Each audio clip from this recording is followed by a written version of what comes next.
11. "What do you mean, stuck?" Green asked, raising his voice. "The engines are responding, but we're not going anywhere," Cortez replied. When he'd heard her speak, Cass had stopped himself from getting back on the hypervator. "Commander Blurb to the bridge," Evie said, then opened a comm to engineering. "Sester? What's going on down there?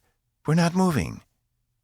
"We don't see a problem down here, Commander," Tyler replied for Sester. Green motioned for Cass to check out the currently empty engineering station. Evie scowled, but didn't object. He went to the engineering station on the other side of the captain and pulled up all the status updates. "I don't see anything wrong here either," Cass replied. "All our systems are working fine. We're just not moving. It's an external force." The hypervator doors opened, and Blurb stepped onto the bridge. Cass stood from her station and moved to the side.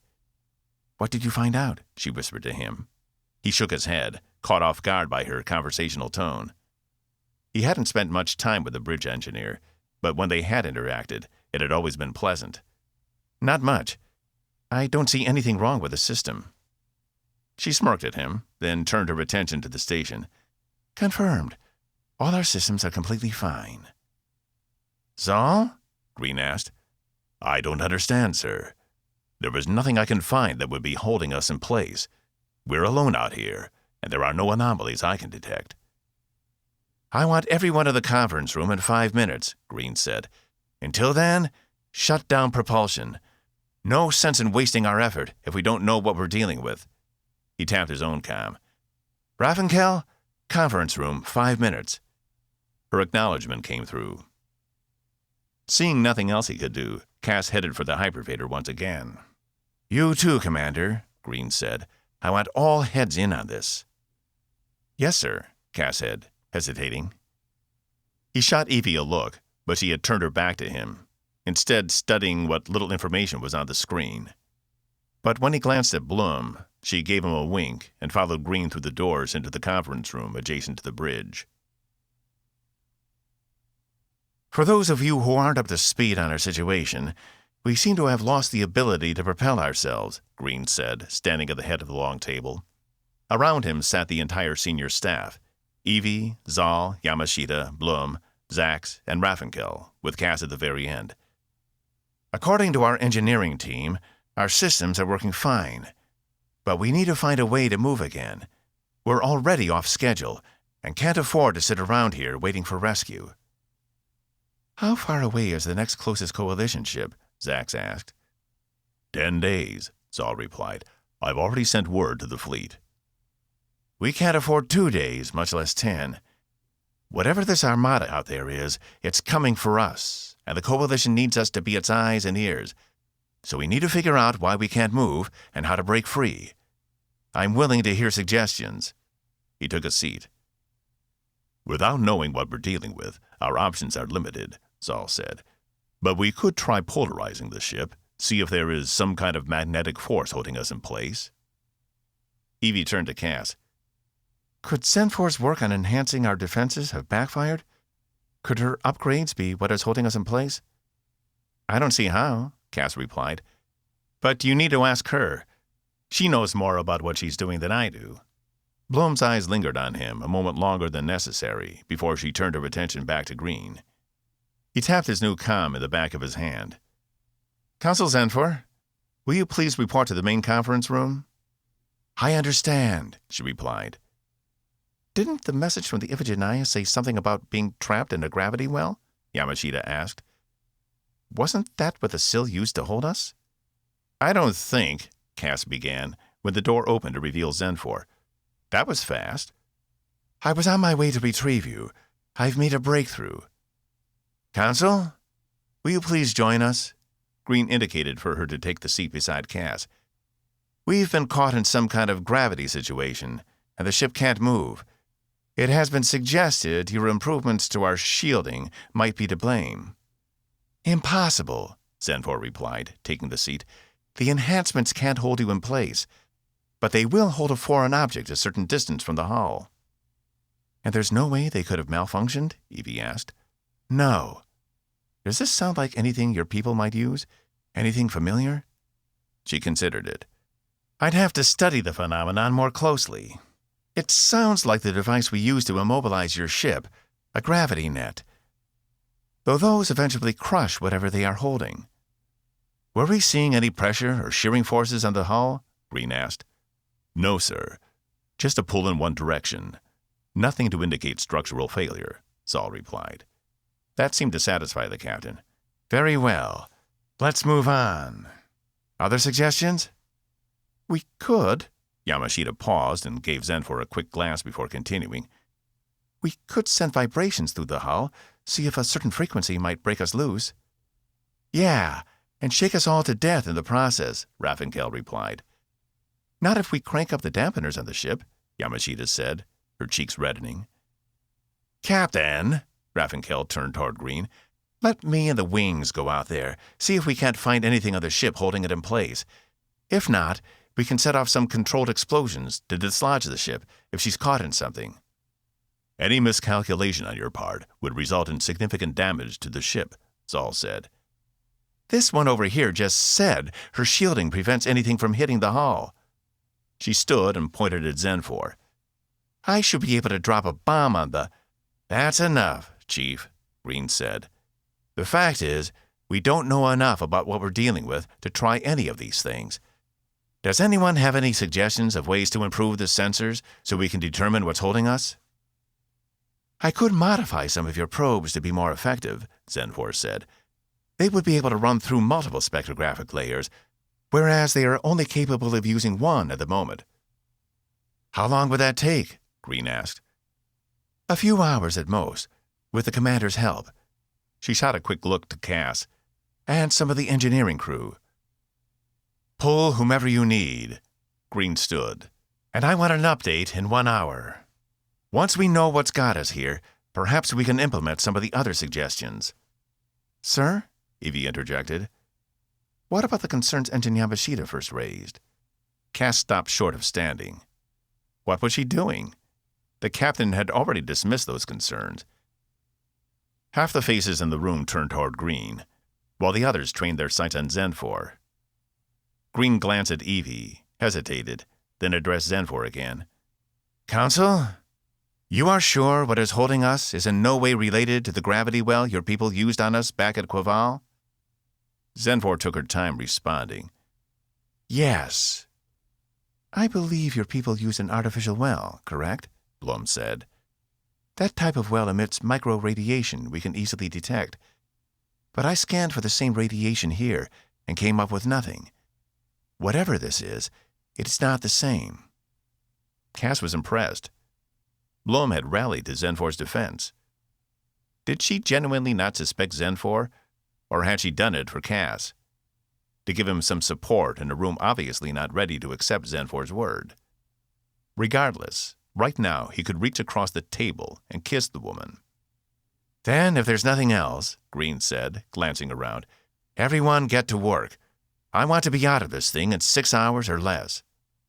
Everyone stood, and Cass noticed Zenfor give a subtle nod to Blum before they exited. He also noticed the bridge engineer's gaze lingered on them as they left the conference room. Your species is very diverse, Zenfor said as they reached the hypervator. Tell me about it, Cass replied. 12. Evie perched on the edge of her chair on the bridge, studying what little information she could find on the USCS Iphigenia. The records listed her as lost somewhere in this sector, with no explanation given. The ship had made one distress call, but it had taken Coalition ships over a week to reach this area. Despite a massive search, no evidence of the ship being destroyed was ever found, and no explanation for her disappearance existed. She was simply missing. So then, why after all this time had Tempest picked up her distress call? Could the ship have been thrown through time, and that was why there had been no trace? Perhaps there was a temporal anomaly close by, which connected space to the past. Saul? Have you scanned for tachyons? She asked. Yes, Commander, Saul said in a strange voice. There was no indication. What in the living hell was going on out there? She had half a mind to jump in a shuttle and go see for herself, but she didn't want to get trapped in the same snare that held Tempest. But what if Zenfor's probes didn't work? The captain had made it clear they couldn't wait around for rescue. There was a good chance, if they were stuck here much longer, the captain wouldn't be able to approve her detour to Hypaxia. There wouldn't be time anymore. They needed a backup plan, something in case the probes couldn't find anything about what was holding them in place. Raffenkel had suggested some kind of explosive blast to knock them out of whatever held them in place.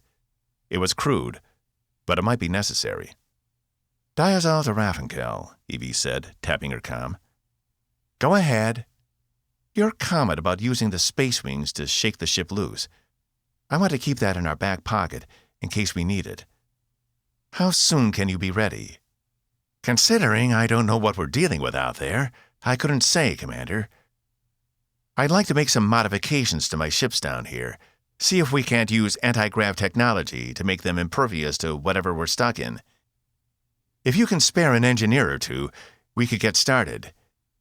We could test the modifications to see if the ships can fly without getting trapped out there before we implemented anything for Tempest." "That's a good idea. I'll see if I can't get you some help down there. Diazol out."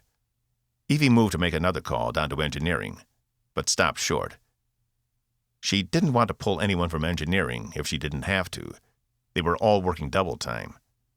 But there was one qualified engineer on board without an official duty list. She closed her eyes and rubbed her temples. Even though she didn't necessarily want to, this request might need to take place in person. She and Cass hadn't been on the same page ever since his reinstatement, and even though she knew it was partly her own fault, she couldn't help it. But she had to admit he'd taken his duties more seriously than she'd expected. Either he was stellar at pretending, or he had moved past everything the Coalition had done to him, something she hadn't thought possible. And if he had, good for him. He didn't deserve to be punished for it. But at the same time, it made it difficult to know where his loyalties lay. If he could turn on a switch and go back to the organization that had betrayed him, like nothing had ever happened, what else was he capable of? Evie stepped on the hypervator with thoughts of apologies swirling through her mind. Why did it make her so angry he'd regained his old rank? She'd even gone so far as to call out Zenfor in the conference meeting, something she'd never thought she'd do. And unfortunately, she'd embarrassed poor Laura in the process, who had returned to the tactical station with her face all red and eyes avoiding Evie at all costs. She sighed. Another apology for later. When had things on this ship become so complicated? In the beginning, it was easy.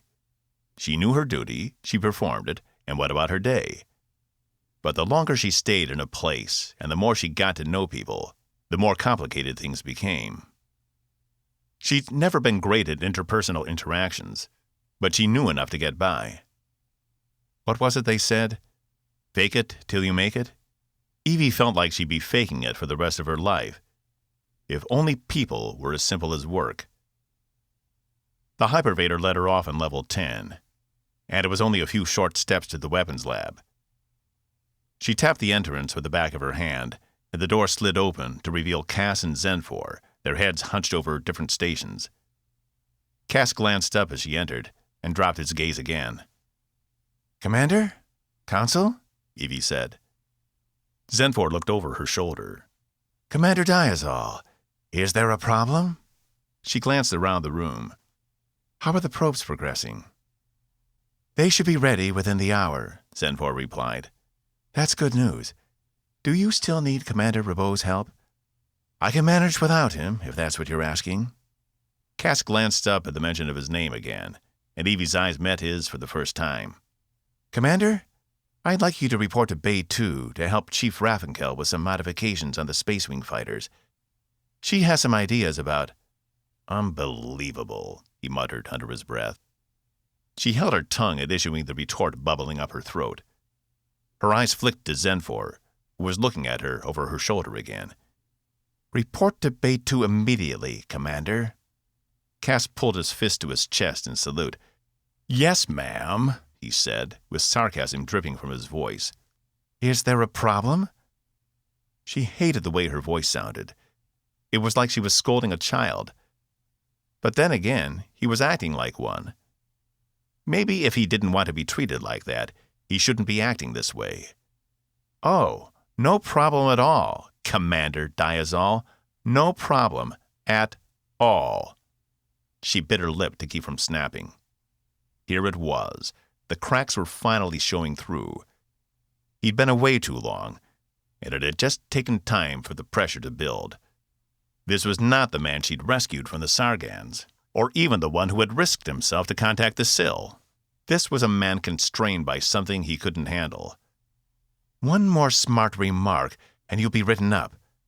Now, proceed to the bay, Mr. Ribot. Evie caught him wince, and he moved to open his mouth, but apparently thought better of it as he cut his eyes to the floor and made his way out of the room. Evie glanced back over to Zenfor, who was still watching the two of them. She didn't like doing this in front of the consul, but he wasn't giving her a lot of options. He passed her without another word and left the weapons lab. Evie hadn't realized she'd been holding her breath. She hated the combativeness of it all, but he seemed determined to keep playing the charade, no matter how transparent it was to everyone else. He just couldn't fit back into the coalition. She turned her attention to Zenfor. I assume you have everything you need? I'll be fine. If I need further assistance, I'll ask Commander Sester. Evie nodded, ashamed she hadn't handled Cass better. She took another cursory glance around the room, then turned on her heel and exited. Maybe she needed to ease up on Cass. After all, the Coalition had put him through hell, and the last thing he needed was another officer souring its good reputation. Or maybe he was doing it all on purpose. Maybe he was determined to have a bad experience as an officer, so he could say he tried, and it was obvious everyone was against him. Why was she so opposed to him regaining his rank again anyway? Was it because it undercut everything he'd ever complained about the Coalition? Or jealousy, someone could be reinstated, just like that, after 7 years with no other consequence? She didn't think that was it, but she had to consider all possibilities. Something was fueling this antagonism, and she needed to figure out what was going on. Because if it really was her and not him, she needed to fix it before things got any worse. She almost laughed at the absurdity of it all as she reached the hypervator. What Zenfor must think of them now? Maybe they didn't deserve help from the Sill. Maybe instead they deserved exactly what was coming. 13. Cass had to stop himself from kicking the wall every time he turned the corner on the way to Bay 2. She had to throw her weight around, didn't she? When he'd taken this rank and offered to report to Evie, he'd assumed their relationship would have remained the same. That she wouldn't have turned into some kind of tyrant who seemed to get pleasure at ordering him around. The look on her face had been joyful when she told him to come down to the bay. And for what? What purpose did it serve to see him squirm? He couldn't figure out what she might be thinking. Didn't they have enough to deal with? Cass had done nothing but be accommodating, for almost an entire season. Yet no matter what he did, it always seemed like the wrong move. He didn't want to have to go to Green, but he might not have another choice. He entered the bay to see Raffenkel standing beside one of her ships, with a group of the Space Wing pilots close by. Cass hadn't had much of a chance to meet any of them, as he hadn't spent much time at the bay since the reasonable excuse had been destroyed. The pilots tended to stay close to their ships. Something he'd overheard one of them say was a hot standby, whatever that meant. "Oh, shit," Raffenkel said as soon as she saw him. "They sent you?" Cass faltered a moment, then resumed his course to them. He'd forgotten not everyone on the ship reported to Coalition Central. The Space Wing pilots were part of a different branch of the military, the Sphere Corps. They had their own chain of command, and while they were technically under the command of Captain Green, they had the autonomy to use their own discretion when necessary. It didn't matter if Cass had on a Coalition uniform or not. To them, he was probably the same criminal in a different set of clothes. "They sent me," Cass replied, with as much confidence as he could. He caught the other Space Wing pilots giving him inquisitive looks. "I guess you'll do. You are an engineer, right?" Raffenkel asked. In another life. Raffinkel turned to her pilots, 2 women and a man. All 3 seemed to be in excellent shape, which was something he'd heard about the Corps. If you couldn't get through basic, you sure as hell weren't flying your own ship. It was part of the reason he'd gone into the Navy instead of the Corps. He'd known there was no way he could have passed the physical. This is Griffin, Jan, and Ryant. Work with them. We want to boost the anti-grav capabilities of the wings. My hope is it will negate whatever is out there, and we can use the smaller ships to maneuver, maybe even tow Tempest out if we have to. Cass reached out to shake the pilot's hands. All 3 were human, as all Space Corps flyers were. Because of the design of the one-person ships, aliens typically couldn't fit and work the controls, unless special modifications were made, and as far as Cass knew, none ever had been. The first one, an olive-skinned woman with bright blue hair and dark eyes, put her hand out, giving him a firm shake. "Licia Griffin. But call me Licia," she said. "And don't mind the boss. She's got a bug up her ass because the captain sided with the alien instead of her." The other 2 pilots broke into howls of laughter as Raffinkel pressed her lips in a line.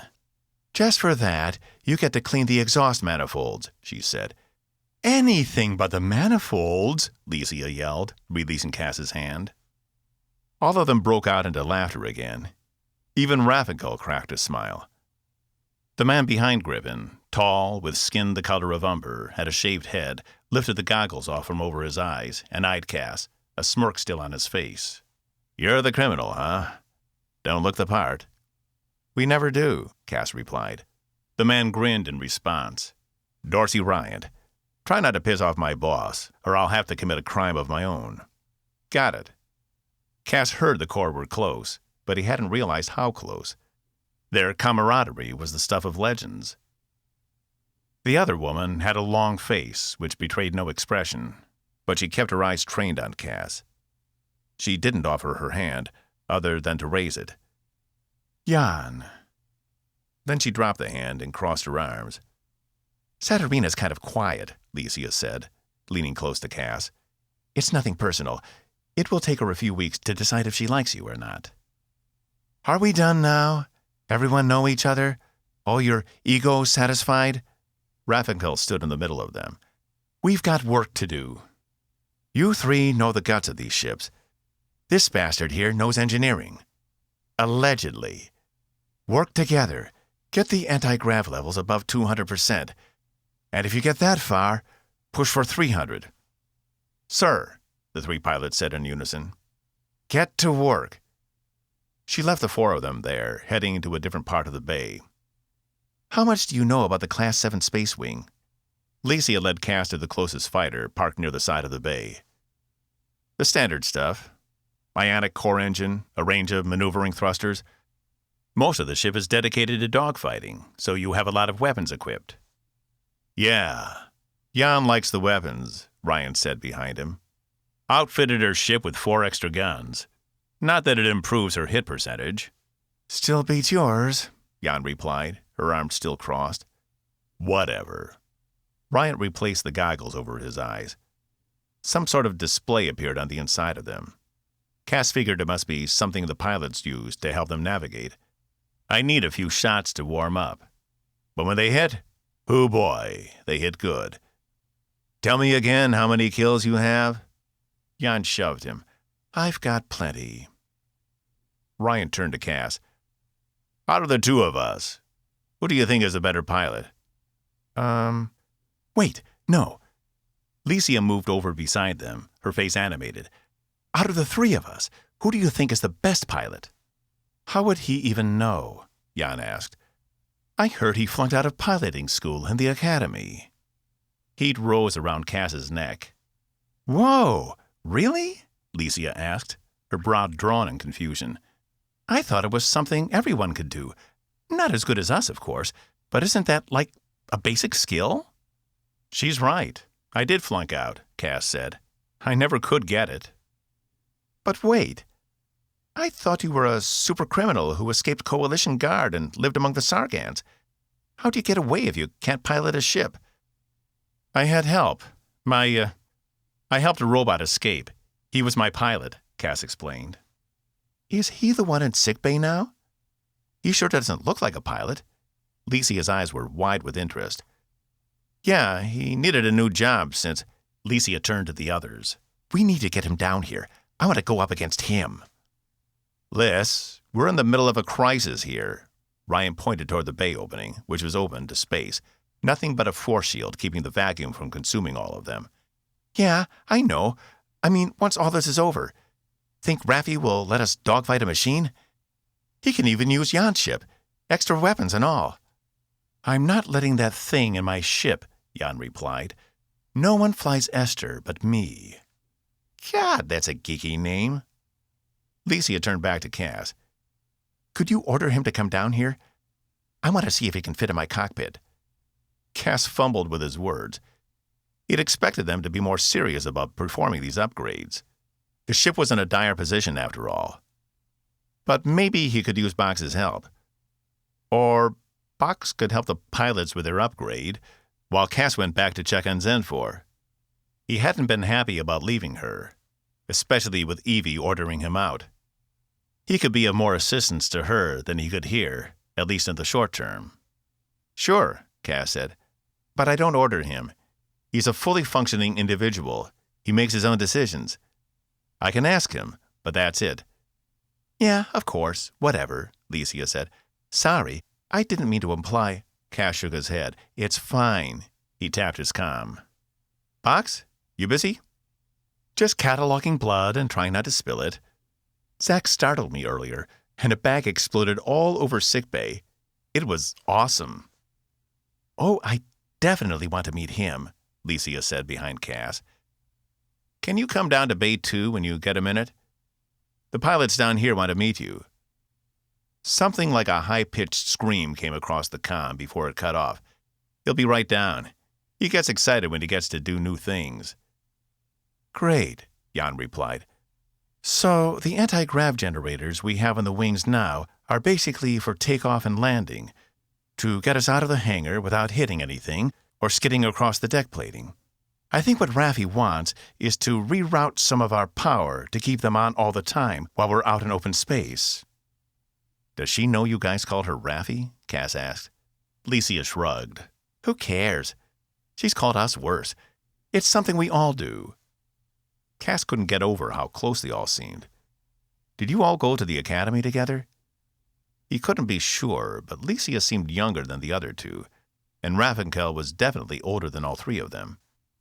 Nah, the chief put us together a couple years ago. Been flying together ever since, Ryan replied. We have a good squad. Linkovich, Iavarone, Blackfield. They're all the best in the business. And then there's these two screw-ups who somehow conned their way onto the team. Hey, Licia said, her blue ponytail whipping around as she turned to face him, pointing in his face. I was with the chief before you were. Ryan smiled, and she obviously needed to find more talent. Jan rolled her eyes and stood off to the side as they argued. Boss? Cass turned to see Box striding into the bay, the middle part of his torso covered in a dark red splatter. He's here! Licia strode over to meet the robot before Cass could catch up with her. You weren't kidding about the blood, she laughed. It got everywhere. Jimmy's still cleaning it out of the crevices. Box glanced at the woman in front of him. Captain Grippen. He knows me, Licia whispered. Captain Ryant, Captain Jan. It is a pleasure, Box said. Box, I was wondering if you could help us with some anti-grav problems the Space Wings are having. He tilted his head. Problems? Not problems, Ryan interjected, but we're trying to increase the efficiency of the anti-grav units. Oh, that's easy, Box replied. It will be a matter of shunting additional power from the weapon systems.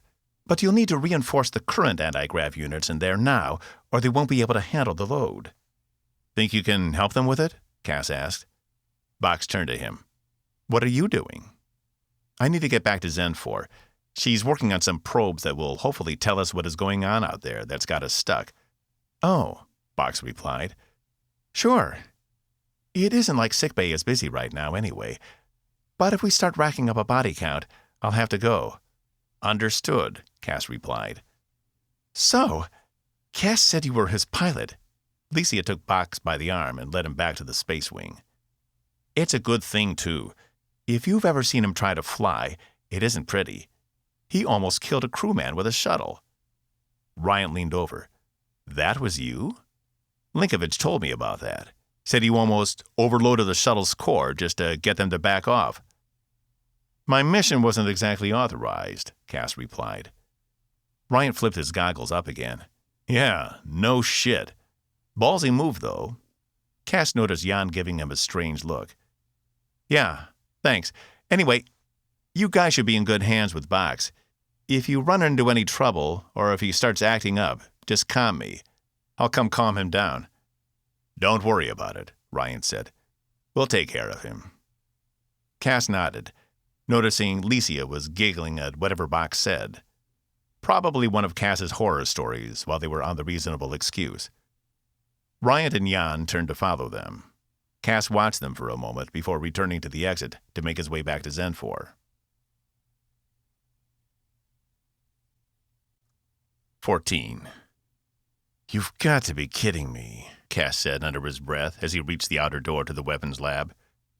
Inside, there was shouting from different voices, though the clearest was Zenfor's. Upon entering, he found Zenfor towering over Ensign Tyler, both of them locked in an argument which neither seemed prepared to lose. What is going on in here? Cass asked. Have you seen what she's done? Tyler asked. These probes don't conform to any Coalition standard I've ever seen. We can't use these. They could be dangerous to the ship. They won't damage your ship or your crew.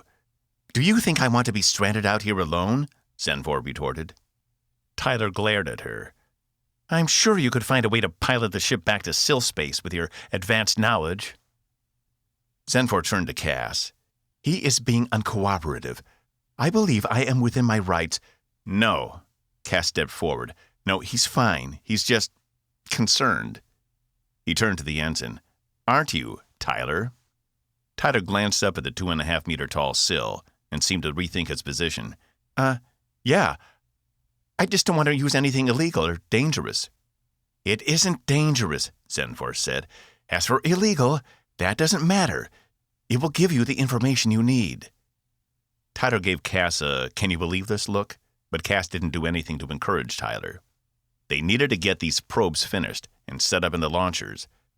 How close are you to being finished? He asked Zenfor. Only a few minutes.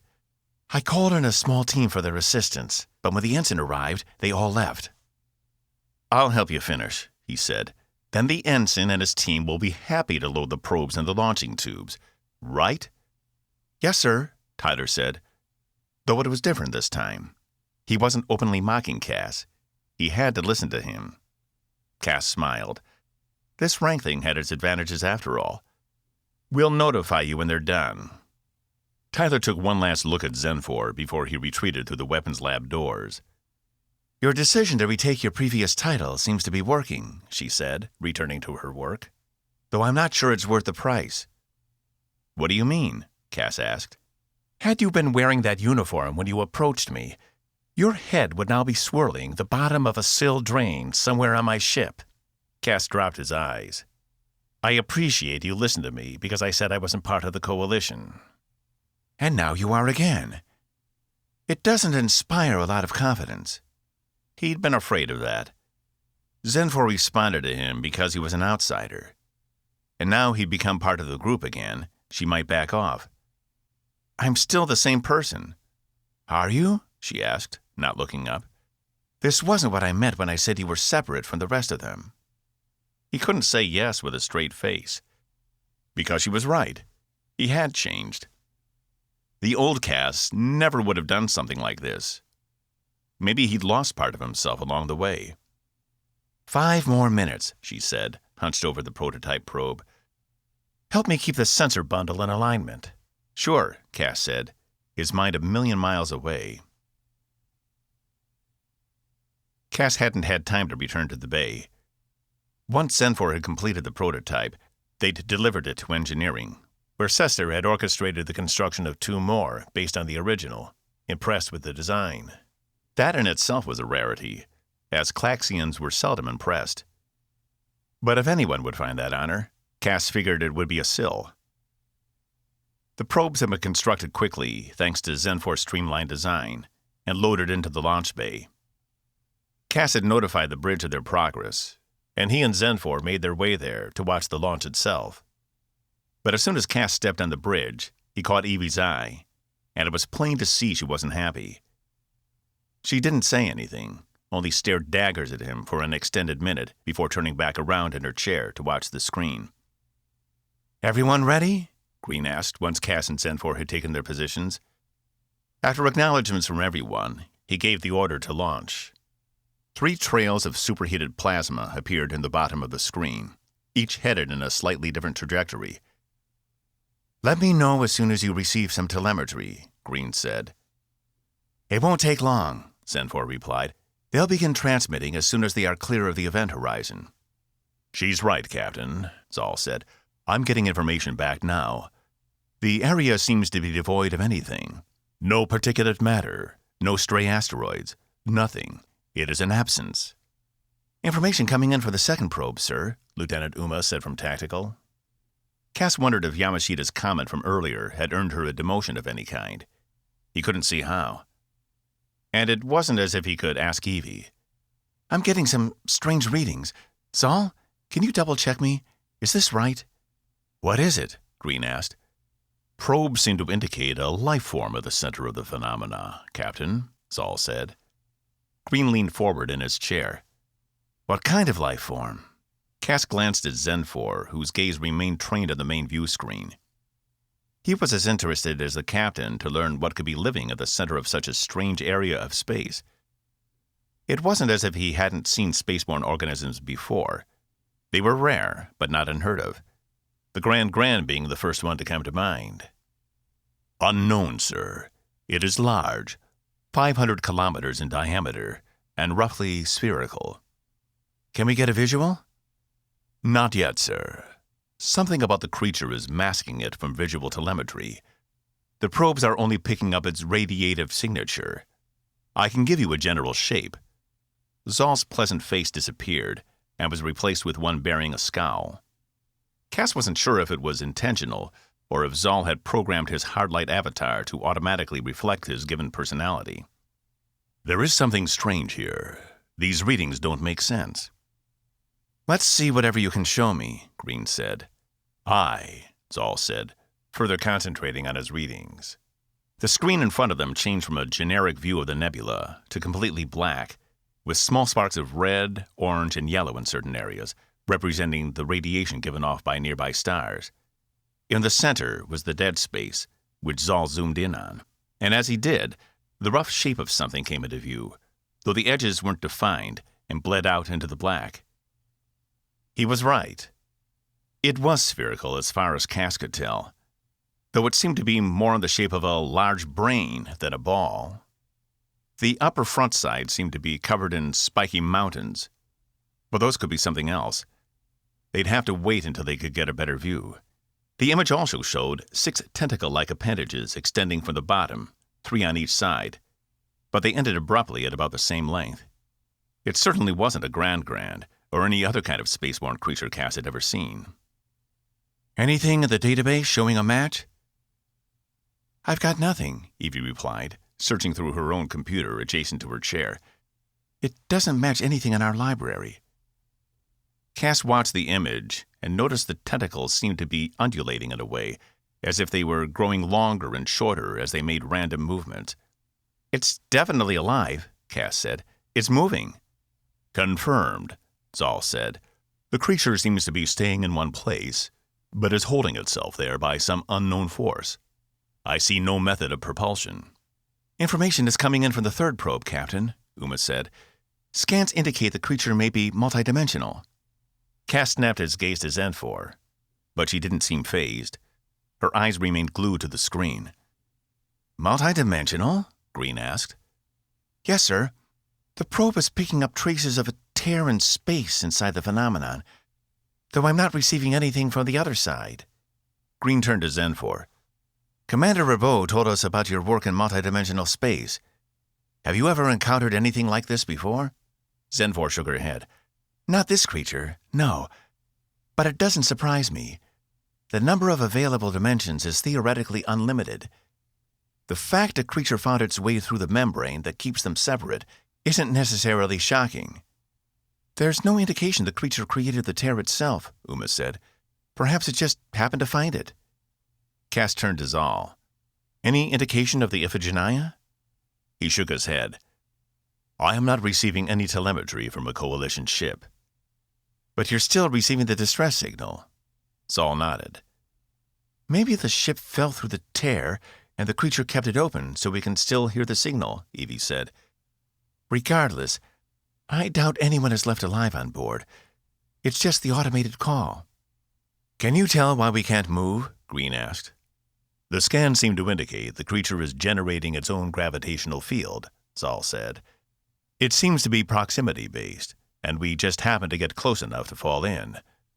Without a massive burst of energy, it is unlikely we'll be able to escape on our own. Damn, Green said. The probes are close enough. I think we can get a visual now, Uma said. The screen in front of them flipped to complete black. 3 lights switched on, one illuminating from below the screen, 2 others off in the distance. Each shined their lights on the center of the darkness, and Cass made out the rough outline of what must be the creature. Its skin was a mottled beige gray, covered in calluses and marks.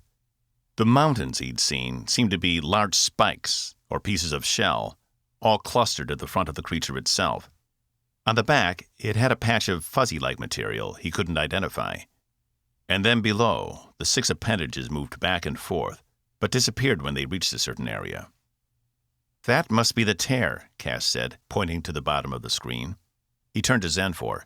Are you sure this isn't anything like the space beneath you told me about before? She cut her eyes at him. Nothing lives there. This is something else. I don't know what, but I've never seen it before. Cass sighed. Great, he whispered. Green stood. Conference room, 5 minutes. Bring everything you have. We're finding a way out of this one way or another. 15. Everyone filed into the conference room, with Green coming in last, taking the chair at the head of the table. Everyone else either took chairs or stood off to the side, like Zenfor, who crossed her arms and leaned against the wall, waiting for them to start. Okay, Green said. Thanks to Consul Zenfor, we at least know what we're dealing with here. But it presents some new problems. Lieutenant Zal says we won't be able to move without a massive burst of energy, which I'm assuming he means an explosion of some sort. Am I right? Green glanced to the ops officer. Correct, Captain, Zal said, his hands folded into his robe arms. Which puts us in a precarious position. Coalition law prohibits us from injuring or killing another living being unless absolutely necessary. If what we've learned is true, and this creature has us in some kind of gravitational hold, we need to find a way to break free without injuring it. Laughter echoed through the room, but it was humorless and callous. Everyone turned in unison to Zenfor, who stared daggers at all of them. Something funny, Consul? Your laws. They make no sense, Zenfor said. You'd be willing to sacrifice every member of this crew for a spaceborne creature who may not even know it has you in its grasp? Even we don't make that sort of sacrifice for others, and we're bonded with living ships. So if one of your ships was stranded, and the only way to free it would be for one of your other crews to sacrifice themselves to break it free, you're saying you wouldn't do it? Evie asked, fixing her stare on Zenfor. Of course not. That makes no sense. If the ship is stranded, it is stranded. There is nothing we can do. We can't save every life in the universe, and we can't protect everything from change. Things die. Other things are born. It is the way of life. Your ship and your crew have a mission to save life. And you're going to let this one creature get in your way? Even when it could end up costing you? That's not how we do things in the Coalition, Green said. This creature may have no idea it's holding us, and I won't destroy it for something that could be an accident. How would you feel if you were killed because of an action you accidentally took? It wouldn't matter. I would be dead, Zenfor replied. My feelings would be irrelevant. Green turned back to the rest of the table. Killing the creature is not an option. I need more. Zal, any update on the backup? Confirmed at 10 days, Captain, Zal replied. The Calastra is the closest vessel. I checked the navigation computer again before we came in here, Ensign Rivers said. Cass noticed a slight tinniness to her voice, something he hadn't picked up in the open space of the bridge. But here in the conference room, it was easier to hear. He could only assume it had something to do with her implants. The gravitational pull has increased by a factor of 2. It's getting harder to move at all. It's like the thing is holding on for dear life. Zenfor scoffed. Green, ignoring her, addressed the table. Let's have some options. We can't wait 10 days for backup. We might not have 10 days. So we need another solution that doesn't involve killing the creature. Unfortunately, we can no longer try polarizing the hull. It may have an adverse effect on the creature, Zal said. We might still be able to try the vibrations, Lieutenant Ron said. But it's going to take more power. Like Natalia said, it's got us in a grip that's only getting tighter. It will take a lot more power to work up sufficient vibration. Green looked over the table. Anything else? He glanced to Evie. Commander? Nothing as of yet, sir. I'm still assessing whether we'll be able to use the space wings out there or not. She shot Cass a glance before turning to Zal. If we used all the space wings and shuttles we have on board to tow Tempest, could we get her free? Green asked. If we were equipped with stronger tractors, perhaps. But we'd need to make significant upgrades to each ship, and we're still not certain any ship that leaves the bays won't get stuck as well. There's nothing to indicate the gravity field only affects large objects. Keep working on it, Green said. I want as many options as you can give me. He took a moment, his eyes shifting between each of them in turn. I don't have to tell you what's on the line here. We can't afford more than a few days' delay, because that armada out there is getting closer all the time. Getting the ship back on schedule is our top priority at the moment. If anyone thinks of anything else, bring it to me immediately. In the meantime, Zal, you and Rond work on setting up the vibrations. If we don't have any other choices, we'll give it a shot. I don't understand, Uma said. Ships come through here all the time. Why has no one else seen this thing? And what happened to the Iphigenia? River asked. All good questions, but they aren't our priority.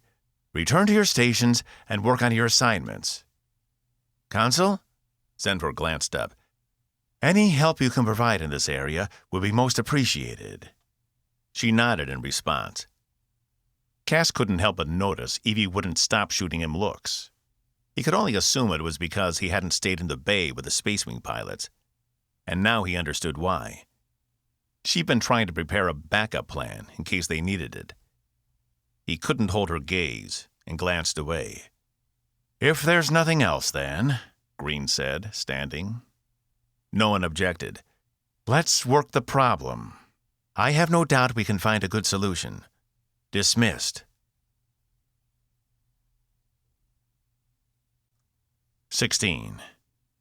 Commander, a moment, please. Evie trotted to catch up with Cass and Zenfor on their way back to the weapons lab. He was hoping he'd be able to get back down there before she came and found him, or she'd be too mad to talk to him at all. No such luck. Your orders were to report to Bay 2 to help Chief Raffinkel with modifying the space wings.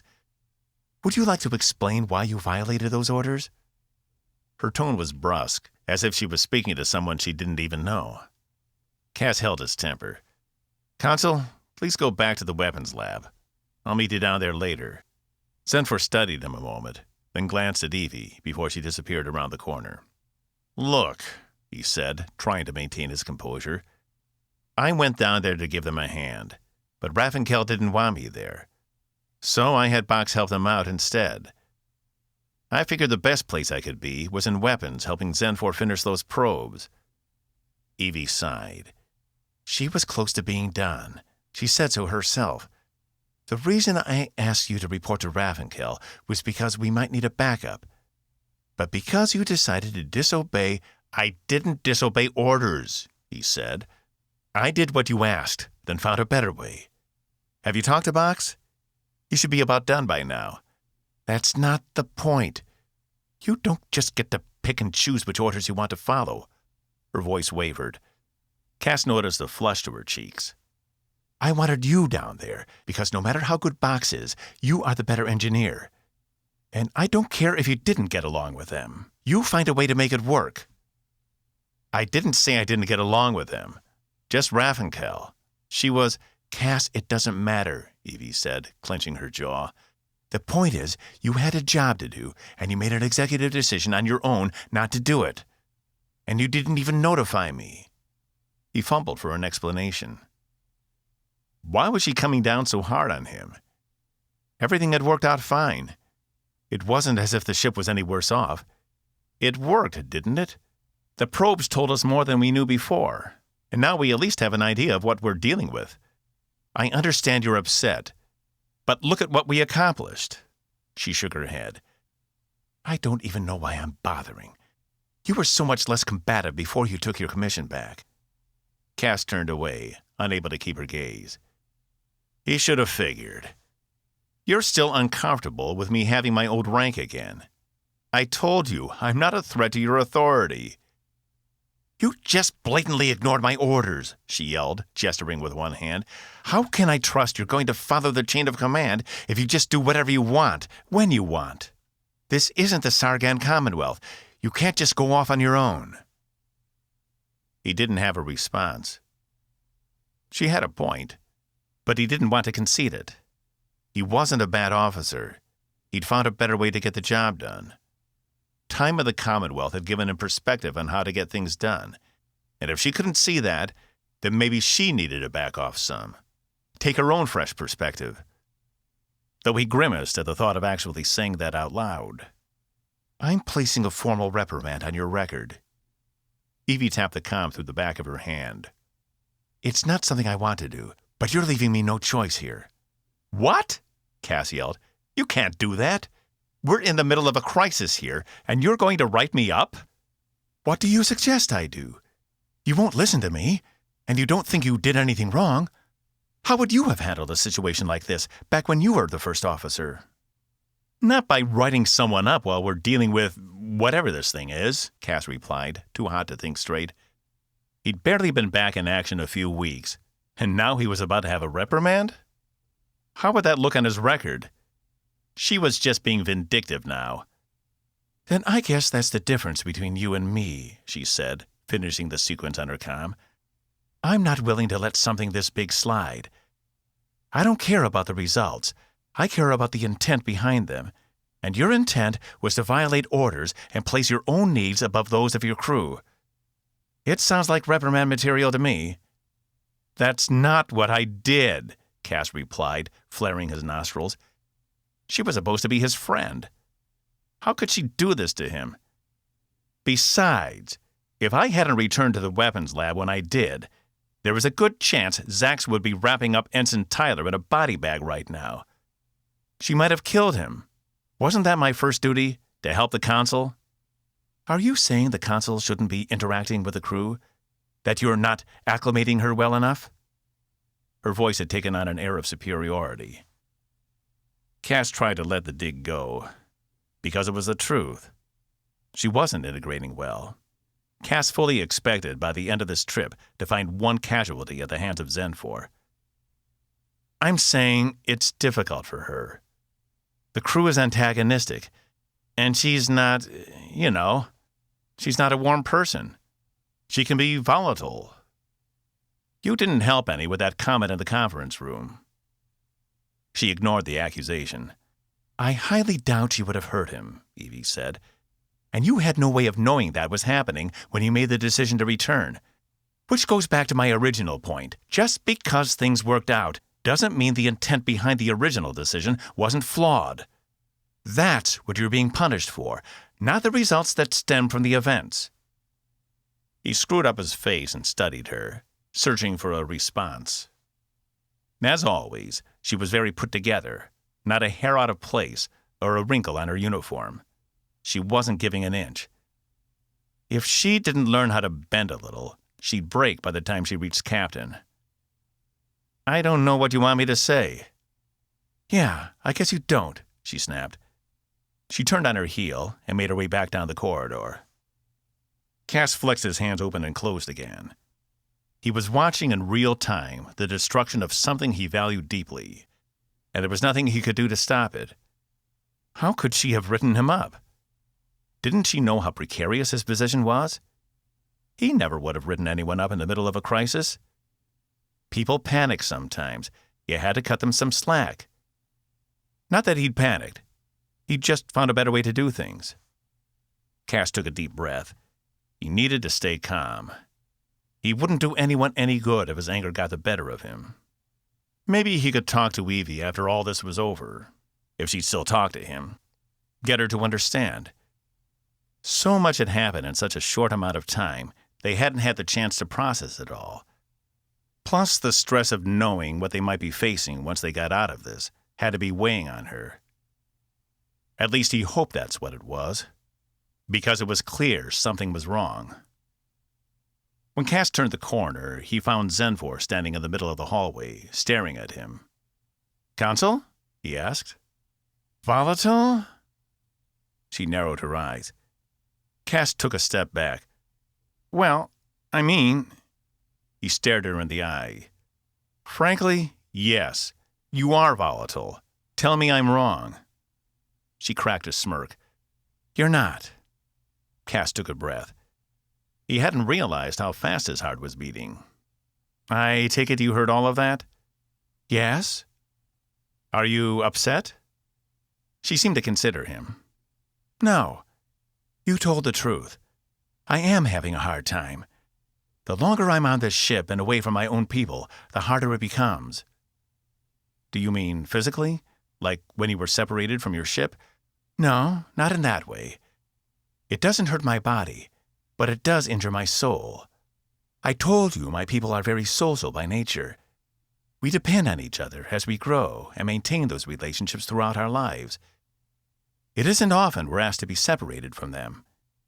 At least on our ships, we can access the space beneath.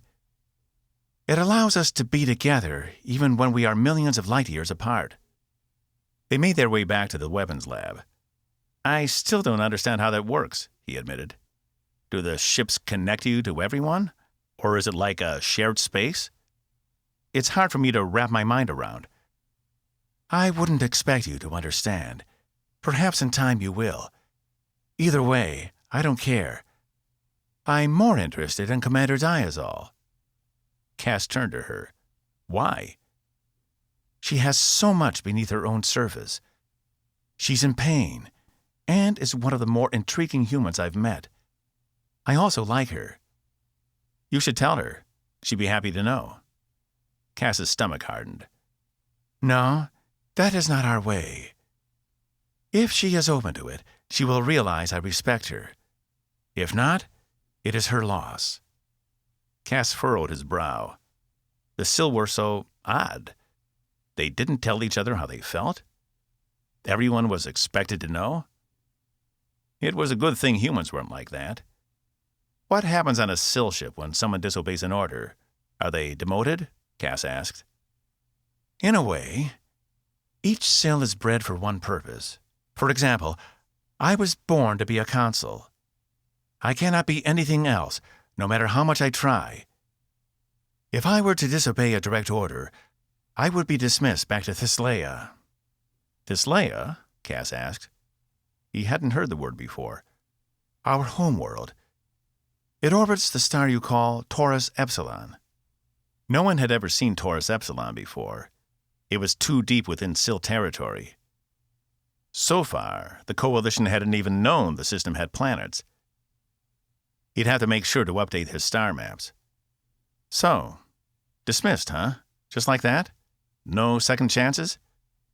"Not for serious infractions. There is no excuse for reprehensible behavior. If I committed a serious infraction, another consul would be ready to take my place." "When you say you're born to be a consul, what does that mean?" They reached the hypervator and got inside. "It means, from the time I was born to the time I die, I have one purpose, consul.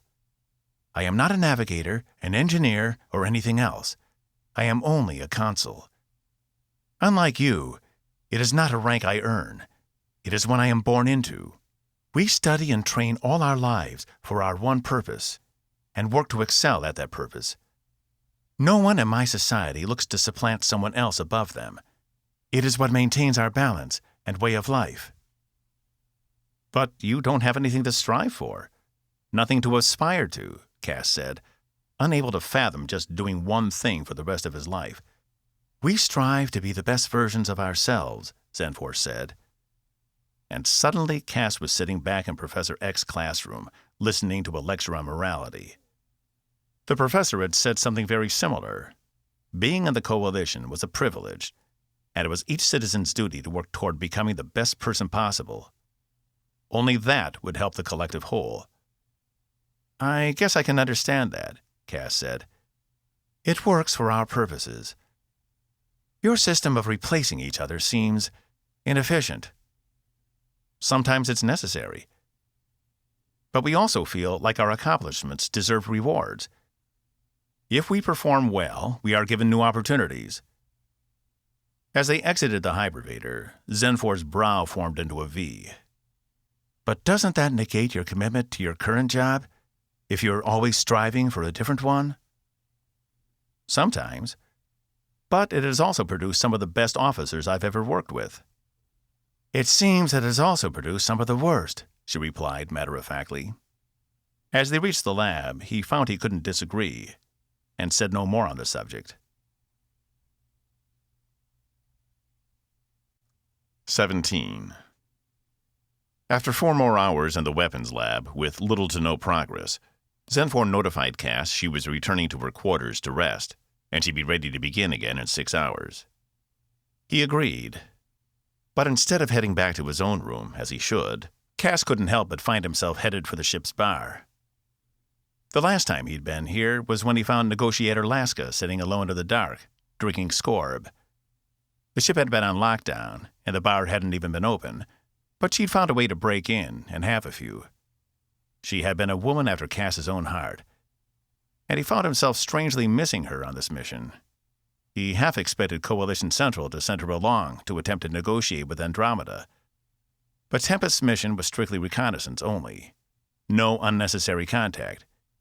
It wasn't as if one ship could have very much impact against an entire army anyway. Cass only hoped the engines held out. He was surprised to find the bar open, despite the fact the ship was dealing with a mild emergency. But he supposed since an attack wasn't imminent, not everyone was required to be at their duty stations. Still, there weren't many patrons this evening. A couple sat in the far corner, nursing their drinks, while exchanging conversation in low whispers. The male was human, but the female was Dorsi, a medium-sized gray-skinned life form. Dorsi were characterized by their huge insect-like eyes, which almost glowed green, and small antennae, where a human's ear sat. She was rail-thin, like all Dorsi, her long arms reaching almost twice the distance as her companions. If Cass remembered correctly, her name was crewman Ulagcha. Cass wasted no time heading to the front to order. "Give me a scorb." He pressed his thumb to the bar, granting access. The bartender was a man in his mid to late 40s, with long black hair pulled back into a ponytail, and a thin beard and mustache.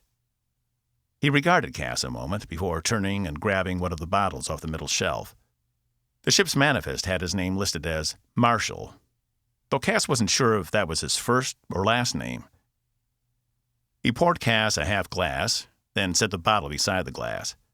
"Thanks," Cass said, lifting the glass to toast him before knocking it back. "One more." Marshall only stared at him. Nonplussed, Cass took the bottle and poured a little more than half a glass, then retreated to one of the small tables in the back. From here, he had a great view of the nebula, and he studied it while sipping on the scorb. Should he have gone back to his room to get some rest? Probably. But he needed something to take the edge off his confrontation with Evie. If getting a reprimand on your record didn't warrant a drink at the end of the day, he didn't know what did. As he stared at the light brown liquid in the glass, he couldn't help but wonder if the still had alcohol. Not that he could imagine them inebriated. How would that go? Someone could say the wrong thing, and Zenfor very well could rip their head off. Then again, that was a possibility when she wasn't drunk. His attention was broken by someone else sitting down at his table. Cass turned to tell them to go away and let him drink in peace, until he saw it was the one person who never would have stepped in a bar if Cass hadn't been here already. You know what's fun? Liver replacements. I've been brushing up in anticipation of your appointment, Box said, his yellow eyes blinking. How did you even know I was in here? Cass asked. Box pointed to Marshall, who remained stone-faced, though his gaze was still trained on Cass. Guess I can add one more person on my list of people not to trust, Cass said, taking another sip. I don't know, boss. That list is pretty long already. There's Rutledge, obviously, and Page, and Maddox, and that smuggler Jula. Oh, and remember that weird little animal she had that bit you on the— Is there something you need? Cass asked. Just to watch you methodically kill yourself. Also, if you collapse, I can resuscitate you, or carry you out, whichever Marshall lets me do. Did you finish everything in the bay? Cass asked. Oh, you mean the indentured servitude that was a favor for you? I told the pilots all of your most embarrassing stories, and they lapped them up. I'm like their new best friend. We're all supposed to come here tomorrow night for a get-together. That is, if the ship is still in one piece. You're not invited. Are they done? Cass asked, exasperated. They're done. But since you were supposed to be the one down there, and not me, I haven't submitted the report. I almost did it, but then I realized you'd owe me. By the way, you owe me. Cass scoffed. She already knows I wasn't down there. Go ahead. You should get the credit. How uncharacteristically generous of you, boss. Something is really eating at you. Cass took a deep breath. Evie gave me a formal reprimand because I disobeyed orders. Box was silent, except for a minuscule whirring somewhere inside his cortex. His eyes blinked once. I know I probably shouldn't have done it, but I was pissed because I felt like she was throwing her weight around, like she was making it her job to bully me. I still don't think she's happy with the idea that I got my rank back, though she won't admit it. So, your theory is the first officer of a starship is threatened by a lower-ranked officer, turned criminal, turned vigilante, getting his job back? Even if that job isn't an official job? Because, let's face it, all you have to do every day is watch an alien work. Box folded his metal arms behind his head and leaned back in his chair. It creaked under his weight. Well, despite the fact she's highly competent, highly decorated, with a solid moral compass, and all of a sudden you have your old rank back, and now she can't function as an individual. Cass huffed. I mean, it's not— Oh, no. My life is in such tatters that I don't know what to do, Box said in a female voice that wasn't dissimilar to Evie's. I think you've made your point, Cass replied. Box's eyes blinked rapidly. Maybe if you weren't disobeying orders, she'd go easier on you. Cass took another, larger sip. Yeah, I guess you're right. Though I think she's overcompensating. Or maybe you're just being a dick, like you tend to do when things don't go your way. He leaned his chair back down again and leaned over the table. Remember Astalon King? How demanding he was? And how you finally got so sick of him you just dumped his hab suite from the ship and dragged it behind us for the rest of the trip? Vina gave you one hell of a lashing for it. Cass drained the drink. I hate it when you're right. I know. That must be so annoying for you. By the way, how is our newest comrade holding up? I heard there was some tension in the conference room earlier. Oh, you mean when they accused her of being the one who trapped us here? Yeah, that went over really well. Cass sighed. It's hard. It's kind of like keeping an eye on you, except a lot more dangerous. She's so different from us, and yet she looks so much alike. Sometimes I forget she isn't a tall human who's had their pigment altered. As I tried to tell Evie, had I not gone back when I did, there's a good chance you'd be trying to save Ensign Tyler's life right now. Sax does say I have the steadiest hands. He raised his metallic appendages and inspected them, flipping them back and forth to see both sides. You'd better. The day you start shaking is the day we need to retire you. He glanced out the window again. Is Zax keeping you busy at least? Very. There are a lot of volumes of medicine to study, especially once you get beyond humans and Klaxians. I've studied 35 different species so far and know over 2 million medical procedures. It's a lot more challenging than just flying some old junky ship around. Hey, that was my junky ship. Well, technically it was Evie's, as she paid Vina for it and cleared your debt. So what? Cass asked, eyeing him with suspicion. I'm going to guess, since you guys are fighting, no coupling has happened yet. Cass groaned. Why do you bring this up every time? I told you it's not happening. She has no interest in me, and vice versa. We will be coupling with other people. Who? Box asked, his eyes blinking in rapid succession. I don't know. Someone else. Cass stood, leaving his drink on the table.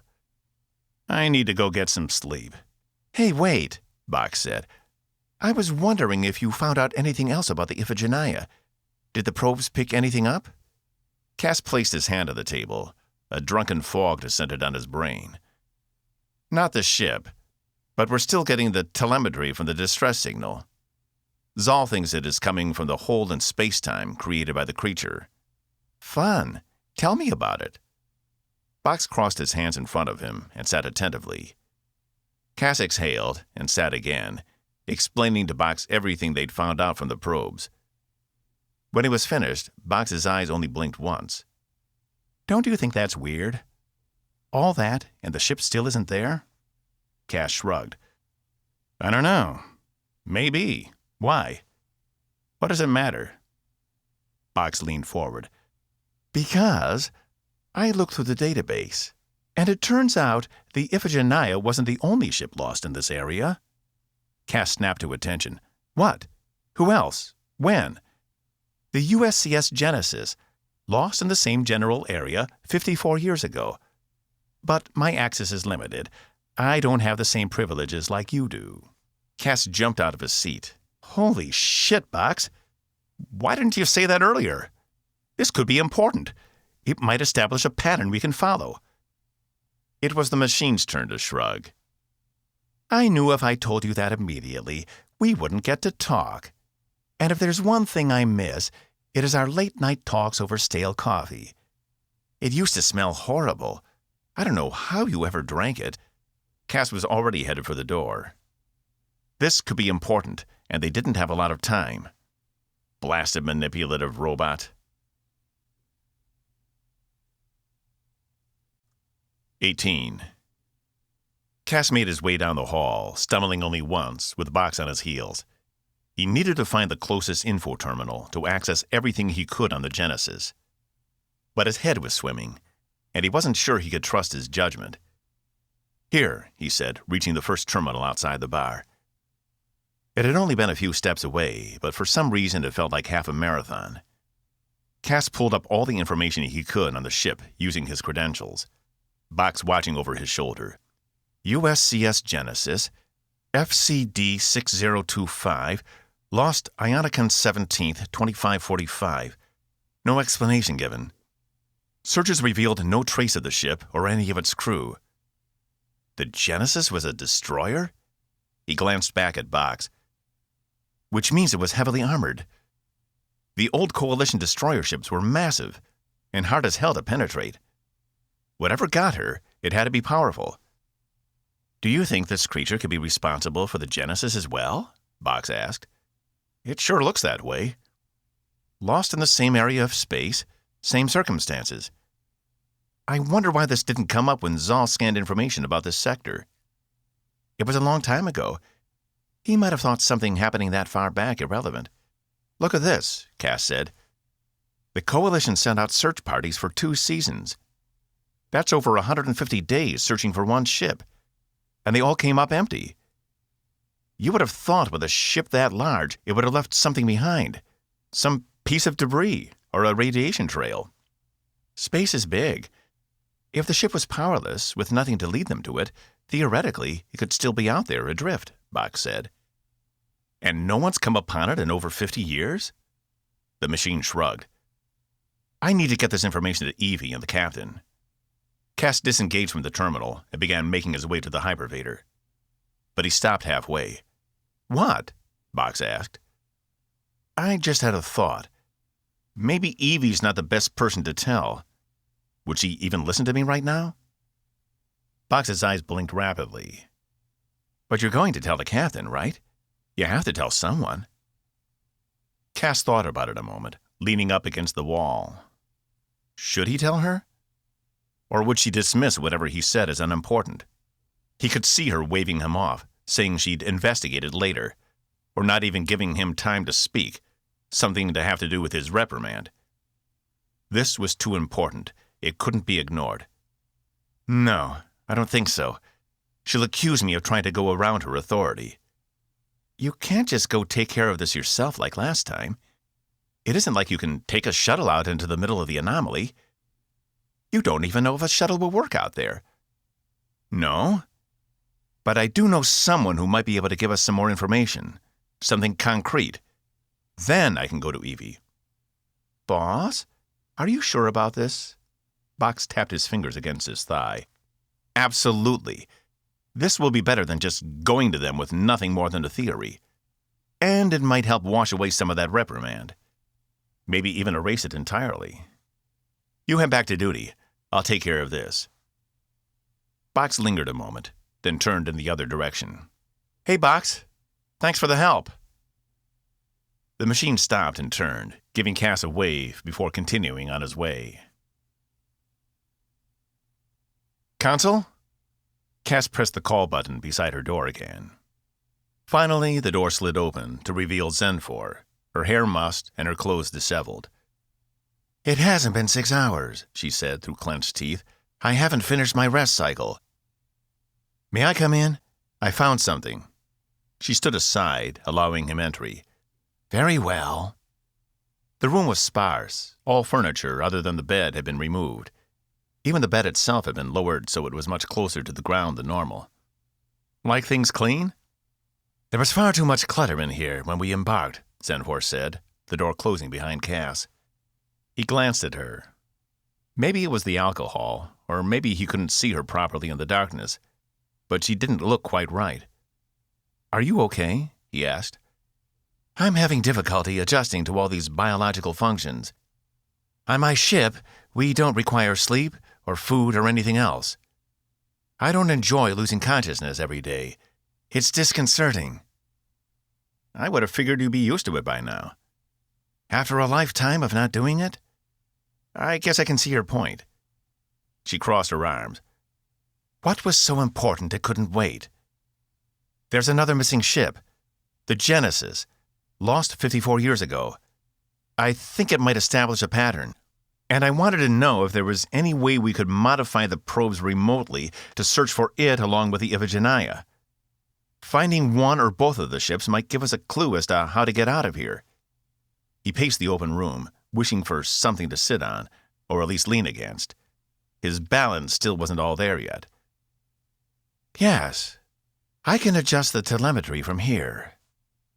If you have specs on the other missing ship, I'll attune the probes to search particularly for that ship as well. But we haven't found any trace of the Iphigenia. Do you really think the older ship will still be there instead? Cass shook his head. I don't know. But I think it's worth trying to find out. At least it could give us a clue as to what is happening, and where that Terran space leads. Very well. Give me a few minutes to compose myself, she said, disappearing through the doorway leading to the restroom. Cass glanced around for a chair or some other piece of furniture to sit on. Finding nothing, he sat on the floor, his back against the wall. If Evie had ever needed a week off, this would have been it. Every hour they remained stuck in this place was another hour taken away from being able to see her father. If this went on much longer, she wouldn't be able to stop by at all. Was she a terrible person for halfway wanting that scenario? She'd have to tell his nurses they were on an important mission, and she'd have to find the time later. The nurses wouldn't say anything, but she knew what they would think, even after all their warnings to her about his condition. Dad might not even be there once this mission was over. But to be honest, he hadn't been there for a while. Not the father she'd known, which hadn't been that great to begin with. She made her way down the corridors, unable to sleep. She needed something to take her mind off all this drama. Saul and Rod were still hours away from attempting the hull vibration, and there was little she could do to speed them along other than stand over their shoulders, worrying. It was better if she got some rest. But after 30 minutes tossing in her bed, she'd grown frustrated and started walking the ship, hoping to wear herself out. And then there was this business with Cass. It made her so angry she didn't even want to think about it, because every time she did, some irrational part of her brain switched on, and she started arguing. Even when he wasn't there, she was arguing with him in her head, and she hated doing that. It didn't make her feel better, and it didn't accomplish anything other than making her more anxious. She really needed a distraction. Evie tapped the comm on the back of her hand. "Locate Ensign Yamashita." The comm pointed her to the tactical simulator room. Evie double-checked the time. At this time of night? She had to hand it to Laura. She was dedicated. Winding her way through the corridors, Evie made her way down to a bank of windows that lined the wall and looked down on the simulator. It was a lot like a gym, but with more dynamic hard-light projections that could adapt to a person's personal training regimen. Laura had set it up so there was a mock tactical station from the bridge, and she was running combat scenarios. Evie leaned against the small shelf that protruded from the wall and watched as the ensign faced off against some simulated Sargan destroyers. She did pretty good until she forgot to check one of her rear sensors, and her ship was partially disabled by the blasts.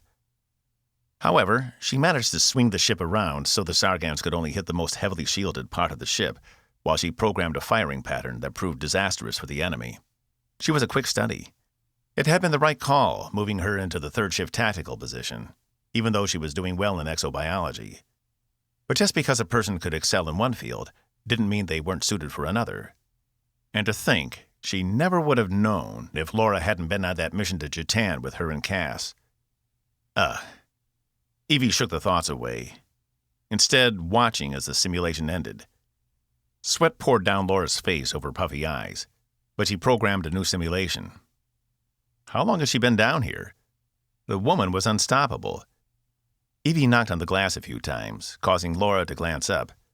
When she did, her entire face lit up, then turned to one of horror as she turned away, pulling her hair back and wiping her face. Evie couldn't help but laugh, and made her way down the adjacent stairs into the simulator. "Pretty advanced stuff," she said as she walked into the room.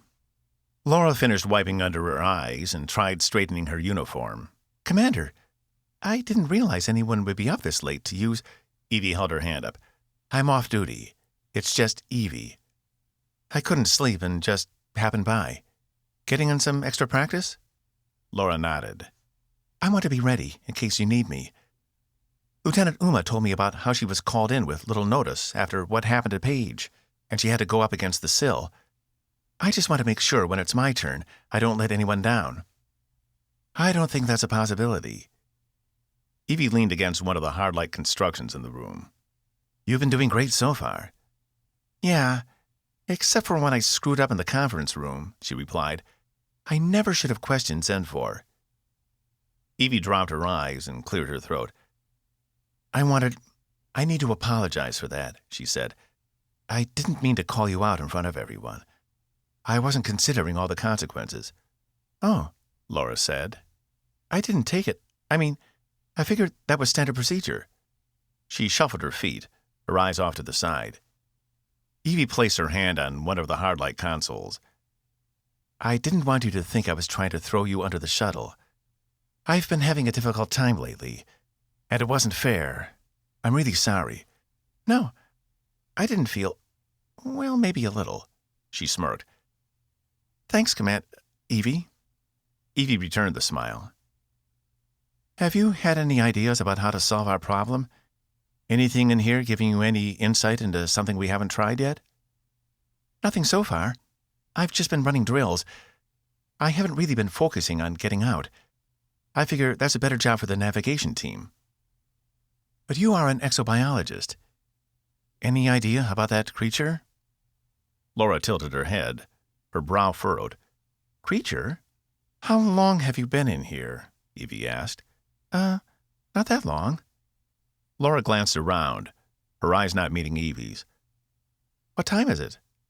Come on, Evie said, all thoughts of her father slipping from her mind. I've got something to tell you.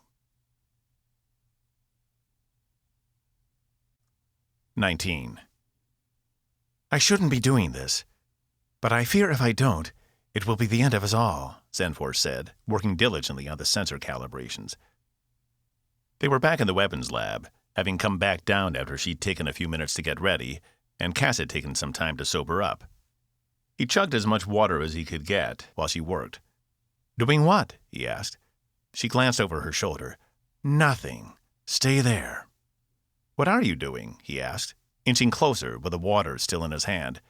I said stay where you are, she snapped, rounding on him. He took a step back. This is very sensitive work, and I don't need you watching over my shoulder. He stared at her, noting her height. I couldn't if I wanted to, even if you were seated. But you can make the modifications, right? I'll search for your missing ship, she replied, just as I said I would. Okay, but how is it different? You already tried looking for the Iphigenia and didn't detect anything, so... I'm using a different technique, she replied, returning to her stance of hunching over the control station. Cass leaned over to peer around her. He couldn't even tell what she was doing. The screen was filled with nothing but alien code. If we're lucky, we'll be able to pick something up. You're agitated, Cass said, downing another gulp of water. Is it because of the second ship? 1 is an anomaly. 2 is a method. Something is going on here, and I hope we can find out what it is. Did you report this to your superiors? Yeah, of course. Why wouldn't I? Cass asked. He caught her eye over her shoulder again before she returned to her work. Give me another few minutes. It will take a moment to see if we can use Tempest itself to augment the probes. Use Tempest? How? He asked. I can't reveal that information, she replied. And as soon as I'm done, I'll delete all of this data from your computer systems. It will be your job to assist me so I don't miss anything. He stepped closer. You're using SIL technology, aren't you? You said you never do that. Her eyes remained glued to the screen. When my own life is in danger, it changes the circumstances. There is something wrong with this situation, and we must discover its truth. I think we can all agree on that, Cass replied. You might as well tell me what you're doing, or I'll just keep asking. I'm an engineer, curious by nature. She huffed in response. Okay, fine. But when the captain asks how we found the ship, you will tell him we use proprietary SIL information and it's not available for his own use. Cass rolled his eyes. You are way too protective. You know we probably wouldn't know how to use half your technology, even if we got our hands on it, don't you? I told you about what happened to the Atlas when they tried to duplicate one of your weapons. You would learn, she replied, in time. Come on, give me a little preview. You've got to be dying to tell me, to use that superior SIL technology to gloat. If I tell you, will you cease pestering me? He nodded. I am using what we refer to as a timestamp. As you know, the universe has a long memory, which can be accessed due to the limited speed of light. I am adjusting and extending Tempest sensors to bounce a signal off a distant point just far enough away that the light from this system hasn't reached it yet. We will then be able to watch what happened to the ship in real time. But I have to do it twice. One corresponding to 27 of your years, and the other corresponding to 54. Unfortunately, because of the distance, the information for the Genesis won't be as good. And this was something you couldn't do before? Cass asked, astounded. Could SIL sensors really have that kind of range? He didn't even see how it was possible. Before, it was only a gravity well and a missing ship. Now it's become important. I can't even imagine the kind of intricacy you would need to build. It's far beyond you, trust me, Zenfor said. But it isn't foolproof. There are many variables. Time and distance are always a factor, but also the position of stars, the reflection point, the movement of the universe over the past 30 years, and on and on. Regardless to say, they are very precise calculations. If I'm off by the smallest amount, we'll miss the events entirely and have to reset. Are you already looking right now? Cass asked. Of course. He rushed to the monitor, but Zenfor held out her hand. What are you doing? I want to see. Imagine seeing into the past? It's like a miracle or something. This is for my eyes only, she replied. He turned to her. You can't be serious. I know what the Iphigenia looked like. I'll be able to pick her out quicker than you. I'll also be able to tell if she's damaged in any way, or even, by how the ship responds, what the captain might be thinking. Might have thought, he added, correcting himself. She held him at length a minute before relenting. Very well, but remember, this is proprietary. He glanced at the code flashing across the top of the screen. I couldn't remember it if I wanted to. I've never been good with glyphs. We will observe the Iphigenia first. Zenfor made an adjustment on her inputs as the screen went from fuzzy to focused on the same dark part of space they now occupied.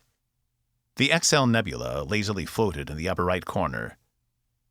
Cass took note it looked almost the same, but not quite. There were tiny differences in its gaseous patterns. And we're seeing this as if we were using a very long telescope on a distant planet. It should be accurate enough to gather solid data. Astounding, Cass said, his eyes glued to the screen. Here, Zenfor said, noting the sensor pattern. We're getting the signal. The Iphigenia should be entering the system shortly. Do we have full sensors, or just visual? Cass asked. Visual only, and all accompanying radiation wavelengths, but nothing else. Let's hope that's enough. The sensors indicated the USCS Iphigenia entering the system. The ship moved within visual range of Tempest, and Cass realized he was watching a ghost ship. Events that had happened 27 years ago were playing out in front of him. He almost couldn't believe it. The ship stopped short of the darkened area of space where the creature lived, holding position. They're scanning for life signs. I recognize the patterns in the visual bands, Zenfor said, watching a second monitor. But I'm also picking up something else. Something emanating from the darkened area. Possibly from the creature. Can you see the creature? Cass asked, turning to her monitor. No. It's hidden, just like it is from us. But I can see where it should be. It's emitting a massive amount of cryon radiation. So that explains it. I wonder if Iphigenia can detect that. Cass shook his head. What the hell is cryon radiation? Look at this, Zenfor said. Oh, shit, Cass said. It's like a field of snares, and they're sitting right on the edge of them. Is the creature producing those? He asked. The screen was lit up with a signature of what seemed to be electromagnetic bands of some sort, swirling around the outer edge of the darkened area. If Iphigenia went inside, they'd be trapped. I can't tell, Zenfor replied. I can't find the source of the strands. They might be a natural phenomenon to this part of space. And that creature has set themselves up inside. But for what reason? Protection? Unknown. She stared at the screen with an intensity Cass had rarely seen before.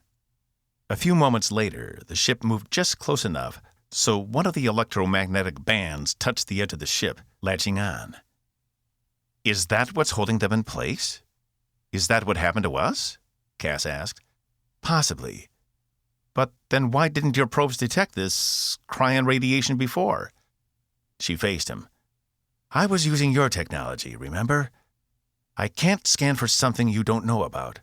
Even if it could be the problem holding us in place? Cass nearly screamed.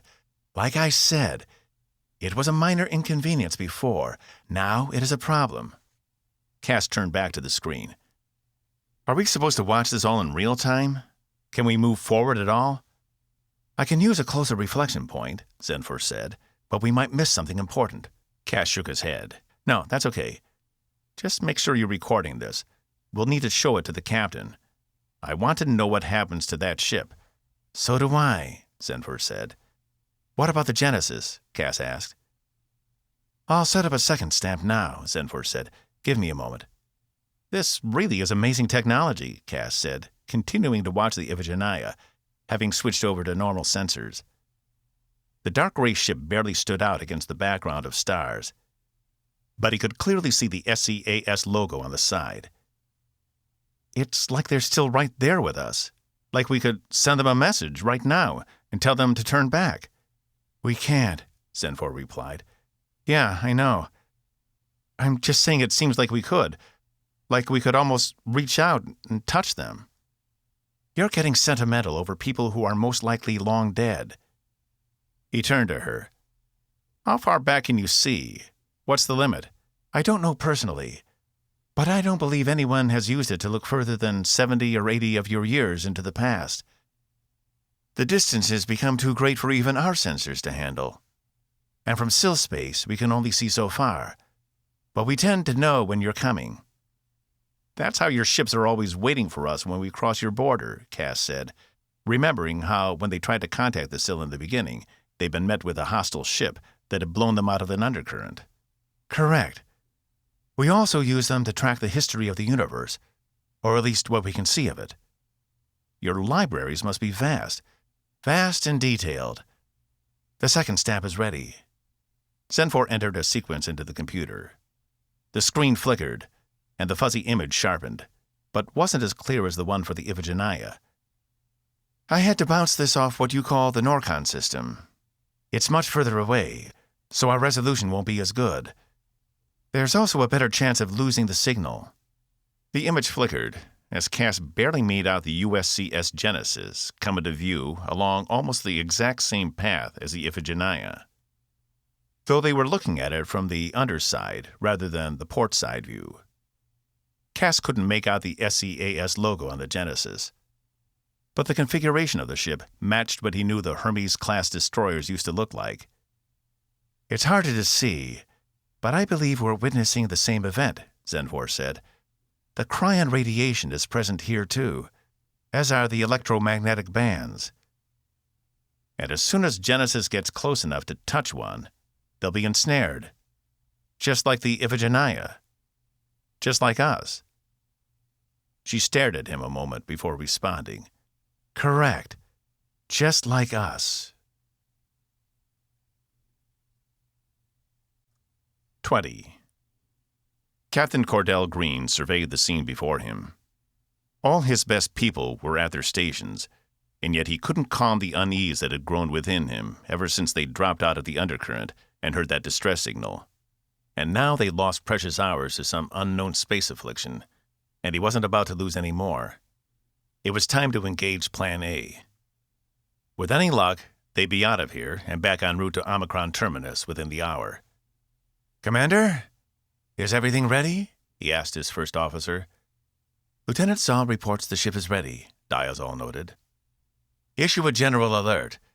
Tell the crew to hang on to something. He took a seat and engaged the restraints. The commander pressed a button on the arm of her chair. Attention all personnel. We will be attempting to use vibrations to shake the ship loose. Lock down all loose containers and prepare for turbulence. Green had to admit it. Diazol was one of the best he'd worked with, despite the fact sometimes her methods were unorthodox. In the end, she always did the right thing, and she was good at her job. He only wished he'd found her years ago. If they somehow survived this impending threat from these aliens, he didn't think it would be long before she was offered her own ship, and he'd have to take on yet another new first officer. Station heads report all sections of the ship are prepared, Captain, Diazol said. Okay, everyone? Let's hope this makes a dent. Lieutenants, engage when ready. Aye, they responded at the same time. At first, Green couldn't tell if anything was happening. Then he felt it, a low rumble in the ship itself. as if it were a great beast waking from a long sleep. "Vibrations at 10%, Ron said. "Is it making a difference?" Green asked. "Nothing yet, sir," Saul reported. "Turn up the heat. I want out of this thing." The rumble increased, enough so that Green felt his own chair begin to tremble. It wasn't much, but the reverberations traveled up through the chair and through him as well. He found if he clamped down on the arms of the chair, the effect was negligible. "Anything?" "Still nothing, sir." "Ron, turn us up to 50%. If whatever has us has the capability to adapt, let's try to keep it on its toes." Rond nodded, inputting the necessary commands. The ship shook with a violent force, tossing Green back and forth. Had he not been strapped to the chair, he would have been thrown from it. He gripped the armrests with white-knuckled hands. "Report." "Vibrations at 50%, sir. No detectable effect," Saul yelled. The bulkheads shook as if they pulled from their housings. This was 50%? What was 100? "Can we give it any more?" he asked. "I don't think so, sir. Otherwise, the ship will begin to tear itself apart at the seams. It's not making a difference." "End it," he ordered. The vibration stopped within moments. Green slammed his fist down on his armrest and retracted his restraints. "What happened?" He made his way over to Zol's station. "Whatever has us immobilized doesn't respond to a physical shaking," Zol said. "If anything, we might have made it worse. The pull on the ship is even greater, and the engines are now working overtime to keep the ship in place." "How much longer can we stay in our current position?" Green asked. "That depends on how much strain you want to put on the engines," Zol replied. Green turned to his XO. "I'm at a loss." "Maybe we can try using pulses with the vibrations rather than a constant barrage. Quick bursts of the vibrations might do more to break us free than a gradually increasing force," Diazol replied. "Commander, I'm not sure a physically oppositional force will—" The hyperdoors opened at the end of the room, cutting Zol off. Rabo and Zenfor spilled out, both landing on the floor as if they'd been stunned. "I think I'm going to throw up," Rabo said. The consul stood, but placed her hand on the wall to steady herself. She didn't look much better than he did. Had they been in the hypervator during the vibrations? "What's going on?" Green asked. Surely they'd heard the alert. What could be so important they risked moving during the vibrations? "We made a discovery about the creature," Rabo said. The last word came out with a burp. "Commander, perhaps you should visit sickbay. We can discuss this once you're feeling—" Rabo waved him off. "We were trying to tell you to stop the vibrations. They could have the opposite effect." "That seems to be the case," Zol replied. "We are now being pulled in at a greater rate of speed." "You are not the first ship to experience these issues," Zenfor said. "Both the Iphigenia and the Genesis fell into a similar snare. All three are experiencing the same problem, 27 years apart, each." The Genesis? That was a name Green hadn't heard in a long time. He'd been a few years old when the ship was lost, and remembered it had been a big deal at the time. But he'd thought the ship had disappeared closer to Naraka. Had it been in this sector? He hadn't even thought about it. "Lieutenant Zol?" "Confirmed, sir. The USCS Genesis was reported lost in the vicinity of the XL Nebula 54 years ago." "Why didn't this come up in your information previously?" "I apologize. It seems the information was misfiled in Coalition data storage. It is filed near Naraka, but the file clearly says XL Nebula." Damn sloppy archivists. Green turned back to the commander and Zenfor. He could feel Diazol's presence at his side. He hadn't been blind to the tension between her and Commander Rabo ever since he'd been reinstated, but he trusted she could handle it. Though he had been disconcerted to see a reprimand come across his desk for Rabo. Was this part of that, or something else? "You say you know both ships suffered the same fate. How? The Coalition has no records on the disappearances. Unless I'm mistaken." He turned to Lieutenant Zol again. The Unterbrew shook his head no, though his face betrayed no emotion. Consul Zenfor used some proprietary technology to discern their fates. I'm not at liberty to reveal. He coughed twice and closed his eyes, pushing himself up on his hands and knees. Sorry, sir. I'm not at liberty to divulge the SIL technology. By order of the Council. Medical to the bridge. Green regarded them. When he'd taken the SIL on board, he'd expected a scenario like this might arise, though he hadn't anticipated it coming so quick. His orders were clear. Keep the peace, no matter the cost. Which meant he couldn't order Rabot to talk about how Zenfor had discovered the information. He would have to trust Rabot's first priority was the ship and the crew's welfare. It made him feel better the man had decided to rejoin the coalition. At least there could be consequences if he defected again. But he was also something of a loose cannon ever since his return from Sargan space. Green had spent considerable time reviewing the man's former service record, and it was hard to reconcile the two. The Caspian Rabot splayed out on the floor before him today was a far cry from the first officer of the Atlas. Lieutenant, help the commander, Green ordered. Ron jumped out of his seat and hooked a hand under Rabot, bringing him to his feet. His face was a pale shade of green, but his eyes were alight with activity. Green also noticed Commander Blum had left her station and was standing close. You say both previous ships suffered the same fate? This pull on the ship? Yes, sir. And if we don't get out of it, I believe something bad will happen. His eyes left Green's for a moment, shifting left to his XO. Are we receiving a distress signal from the Genesis? Green asked. No, sir. Just the Iphigenia. No other signals have been detected, Lieutenant Uma replied. He turned back to Rabot. Do you think the Iphigenia is still intact in there somewhere? He shook his head, still using Ron for support. I don't know, sir. I don't understand. Why haven't any other ships that come through here been affected? There are two undercurrents that intersect not far from here. Ships pass through here by the week.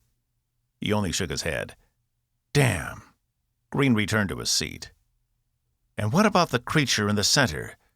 Does it have anything to do with this? Is it what's pulling us in? We think so, the Council replied. It could be a natural reaction to something invading its territory, or it could be completely oblivious. We don't have enough data to speculate. All we do know is there is an electromagnetic field that surrounds the area, and when a ship approaches it, it can become stuck in the field and drawn in. Green turned to his XO. We need another solution. The vibrations obviously didn't work. What else do you have? Diazol fixated her gaze on Rabot. Commander, what is your status? There it was again, that tension. Rabot only stared back at her, but somehow he looked paler than he had before, his eyes wide. He closed his eyes and pitched forward. I'm afraid we're still working on a backup. We've been trying to modify the space wings to produce an anti-grav field so they can operate out there. I haven't received any updated reports, so I'm sorry to say they aren't ready. But I believe it is our best chance of getting out, now that we know the vibrations won't work. This was unlike her. Usually, when he needed something, she was right there, ready with options. Could her lack of preparedness be because of Rabot? I like the idea, Commander. When would they be ready? She turned and stared at Rabot again. Ron had helped him into the specialist station, while Zenfor stood off to the side, pressed against the wall. I can't say, sir. Soon. I'll work with my department heads to have an update for you shortly. The other hypervator doors opened to reveal Nurse Menkel and the robot, both who made their way over to Rabot and the Council. What happened? Menkel asked. They were in the hypervator when we were making the vibrations, Diazol said. Menkel ran his scanner over Rabot. He's got severe vertigo. His equilibrium has been disrupted. He checked Zenfor. If I'm reading this right, the Council has a similar affliction, though not as severe. Get them both down to sickbay, Green ordered. Were there any other injuries? Only minor ones, sir, Menkel replied. A few falls from people who didn't get to their stations fast enough. Nothing serious. Certainly no one else was stupid enough to ride on the hypervator at the same time. The robot hoisted Rabot up, holding him under his arms as he groaned, while Menkel helped escort the consul back to the hypervator. They should both be okay in an hour or two. The doc will check and make sure there isn't any permanent damage. Very good, Green replied. Ops, continue scanning for any additional signals inside this area of space. If there's even a hint of the Genesis out there, I want to find it. Engineering? Blum had returned to her station. Keep me updated on our engine output. I don't want to burn them out trying to stay in one place. If it makes sense to release them some, let me know. Yes, sir, she replied. Commander, keep working on your plan. I want an update in an hour. And a third contingency. The way this is going, we're going to need to try everything and then some. Aye, she said, having not taken her eyes off Rabot, even though he was almost to the hypervator. I'll have an update for you very shortly. Green returned his attention to the screen at the other end of the room. Nothing but black stretched out before him.